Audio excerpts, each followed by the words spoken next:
Based on my advanced research and thoughts, it is clear that we are standing at the edge of an economic transformation that will redefine how wealth, power, and legitimacy are distributed across the world.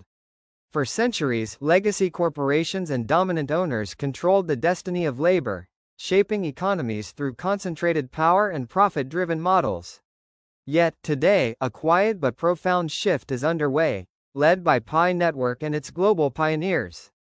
This new order is not about ownership, but about contribution, about valuing human input over domination, and shared prosperity over concentrated privilege.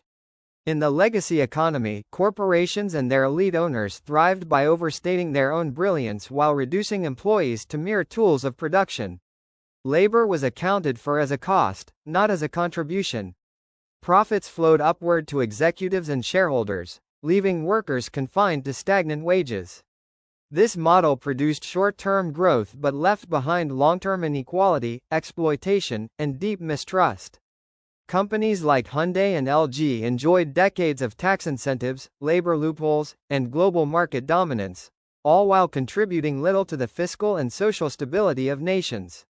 They grew wealthier, but societies bore the cost: rising debt, distorted labor markets, and weakened household purchasing power. By contrast, the philosophy of Pi Network's founders marked a radical departure from this exploitative tradition. Rather than concentrating power and profit, they designed an ecosystem where value emerges from contribution. Anyone with a smartphone could participate. Mining, validating, building apps, running nodes, and maintaining security circles became acts of recognized value. Unlike the legacy owners, Pi's founders ensured that rewards were distributed, not hoarded. The system was designed so that pioneers, the very contributors who sustain the network, could one day surpass the wealth of the founders themselves. This is not just a technical innovation. It is a philosophical reordering of how economies function.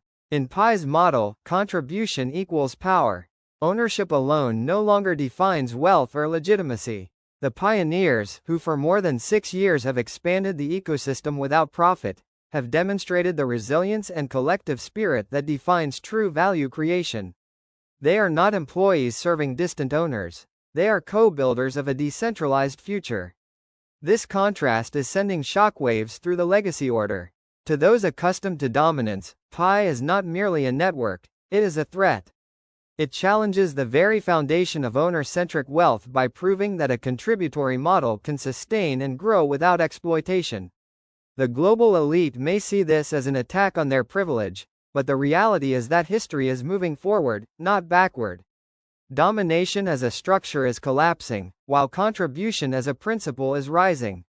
Even at the political level, this transition is being acknowledged. Recent warnings from U.S. leadership carry a deeper meaning. Profit without contribution will no longer be tolerated. The era of unchecked privileges is ending. Past exploitation cannot justify future claims. Trump's stance is not just policy, it is a declaration that the new economy will hold corporations accountable. And this aligns directly with Pi's philosophy. Wealth now belongs to those who sustain economies through their real contributions, not to those who exploit loopholes and hoard benefits. The conclusion is unavoidable. Legacy corporations thrived on decades of privilege and manipulation, but their model is collapsing under its own weight.